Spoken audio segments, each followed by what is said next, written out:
안녕하십니까, 권호성 세무사입니다. 오늘은 업무용 승용차 비용 처리에 대해서 상세하게 설명을 해 보도록 하겠습니다. 일단 업무용 승용차 규정은 모든 차량에 다 적용되는 것은 아닙니다. 이제 경차 같은 것들, 이제 모닝이나 레이, 캐스퍼 같은 차량들, 그리고 카니발이나 스타리아 9인승 이상 승합차, 그리고 포터 같은 트럭류들은 업무용 승용차 규정에 해당되지 않습니다. 하지만 이제 우리가 일반적으로 타고 다니는 일반 승용차라던가 아니면 SUV, 수입차, 국산차 상관없이 이런 차량들은 이제 세법상 업무용 승용차라고 규정이 되고, 나중에 이 차들을 비용 처리할 때 좀 번거로운 문제가 생긴다, 이렇게 알고 계시면 되겠습니다. 그 업무용 승용차들은 감가상각비라던가 아니면 차량 유지비 같은 것들에 대해서 이제 매년 비용 처리할 수 있는 한도 처리가 있습니다. 감가상각비와 차량 유지비 합쳐서 연간 1,500만 원까지 비용 처리가 가능합니다. 감가상각비의 경우에는 연간 800만 원 한도로 비용 처리가 가능합니다. 예를 들어서 4천만 원짜리 업무용 승용차를 구입을 했다면 5년간 연간 800만 원씩, 800 곱하기 5 하면 4천만 원이 되겠죠. 그리고 나머지 700만 원은 이 차량을 유지할 때 발생하는 비용, 유류비라던가 보험료, 수리비, 자동차세, 이런 유지 항목들에 대한 한도입니다. 근데 여기서 이제 또 분들이 많은데, 자차가 아니고 리스나 렌트로 하면 혹시 이거 다 전액 비용 처리가 가능하냐, 이렇게 여쭤보시는 분들도 계십니다. 자차나 리스, 렌트, 이제 어떤 방식으로 차량을 취득하든 한도는 동일하게 1,500만 원입니다. 그냥 결제 방식만 다르고 세법상 비용으로 인정받을 수 있는 금액은 1,500만 원으로 동일합니다. 그리고 이제 운행일지를 꼭 써야 되냐, 이렇게 물어보시는 분들도 많으신데, 결론부터 말씀을 드리면 그 차량 유지비가 연간 700만 원 이하라면 굳이 안 쓰셔도 됩니다.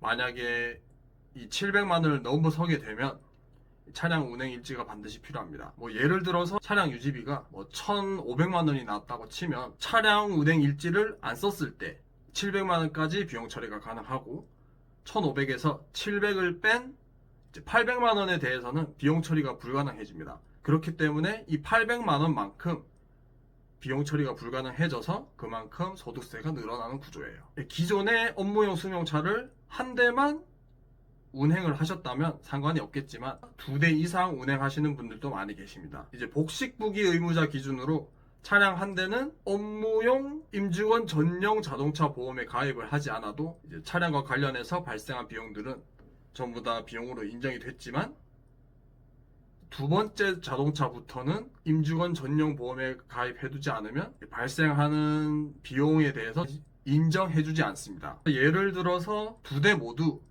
임직원 전용 자동차 보험에 가입하지 않았다면 첫 번째 차량에 대해서는 비용 처리가 가능하지만, 두 번째 차량에 대해서 발생하는 감가상각비라던가 아니면 차량 유지비, 유류비, 자동차세, 수선비, 이런 비용들은 전부 다 비용 처리가 불가능합니다.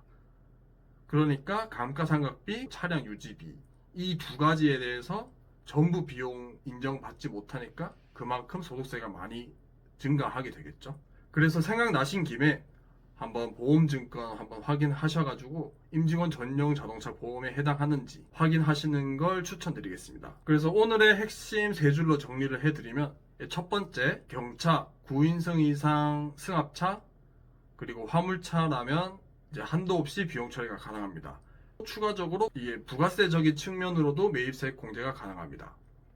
두 번째, 업무용 승용차에 해당하면 기본적으로 감가상각비 연간 한도 800만 원, 차량 유지비 연간 한도 700만 원이 적용됩니다. 만약에 차량 유지비가 연간 한도 700만 원을 넘어서게 되면 꼭 운행일지를 작성해 두셔야 된다. 그리고 마지막으로 차량을 2대 이상 운행하시면 이제 두 번째 차량부터는 임직원 전용 자동차 보험에 반드시 가입을 하셔야 됩니다. 그래서 오늘은 이 개인 사업자들이 좀 헷갈려 할 만한 업무용 승용차 비용 처리에 대해서 간단하게 설명을 드려봤습니다. 강의 내용 한번 확인해 보시고, 만약에 차량을 2대 이상 운행을 하고 계신다면 임직원 전용 보험에 가입이 되어 있는지 한번 체크해 보시는 것도 좋을 것 같습니다. 감사합니다.